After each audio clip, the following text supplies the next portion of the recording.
Hello and welcome, everyone joining in. Hello, hello. I wanted to come on here and share a message I received during a channeled meditation session. Dear kin, dear spirit animals, as in like the deer itself, have been very diligently being brought to my awareness the last couple weeks, in my dreams, in my meditations, and even just out and about. The other day I left to go to the gym, and like halfway down the block I was like, did I shut the garage? And I happened to take a street I've never taken before in my life, and there's deerkin in someone's yard. So today in meditation, deer presented themselves and came towards me and had to share this message with me, which I feel is really applicable for whoever needs to hear it right now. So deer symbolically is really representative of innocence, gentleness, grace, highly intuitive, energetic, critical thinking. Deer on an instinctual level are incredibly graceful, agile, but very attentive, very aware.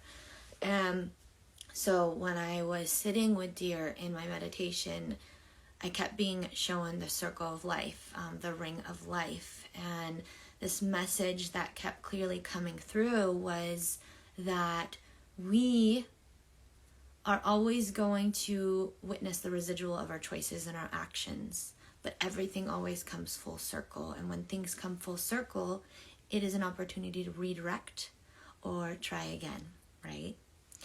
And within this meditation, it started going into this recognition of compassion and love. And for many of us, we have had experiences throughout our life where we have created exterior shells for our own emotional protection in our own ways, right? And really understanding the importance of not just being able to meet people with compassion, but as well as ourselves, to learn to hold that grace and that gentleness for ourselves, because it's only in reflection can we turn around and do that for others.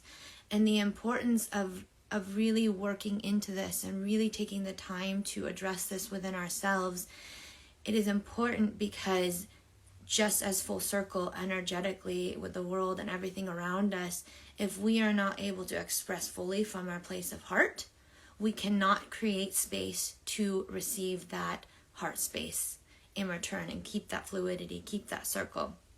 Now, in hand with this, there was an emphasis of being able to pour into places that we feel fulfilled. So it's about really taking a step back and navigating and recognizing for ourselves, where do we find heart fulfillment, right? And we can't witness that, we can't experience that when we hold a lot of resistance around ourselves that we've naturally created because of different dynamics and traumas that have stunted us, or that we've had to shut our heart space down.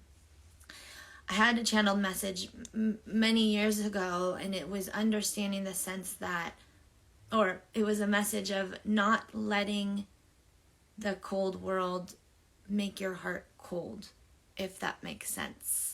Things are going to be experienced within our life, and we have the choice and the power to navigate it in a way that feels in alignment for us.